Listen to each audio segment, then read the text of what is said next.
ایک روایت میں آتا ہے کہ اللہ لیلۃ النصف من شعبان کی 15ویں رات کو آسمان دنیا پہ اپنی رحمتوں سے جلوہ گر ہوتا ہے اور فرماتا ہے کوئی رزق مانگنے والا میں اس کی جھولیاں بھر دوں، ہے کوئی مغفرت طلب کرنے والا میں اس کے گناہ معاف کر دوں، ہے کوئی مجھ سے عافیت مانگنے والا میں اس کو عافیتوں سے نواز دوں، ہے کوئی فلاں چیز مانگنے والا ہے کوئی فلاں چیز مانگنے والا، اس کی رحمتیں آواز دیتی ہیں اور یہ آواز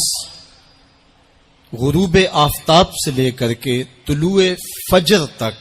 مسلسل بندوں کو دی جاتی ہے، اور بندے اس کے حضور اگر دستے طلب دراز کریں، اپنی جھولی پھیلائیں، تو اللہ تعالیٰ ان کو ان کے مانگنے سے بھی زیادہ عطا فرماتا ہے۔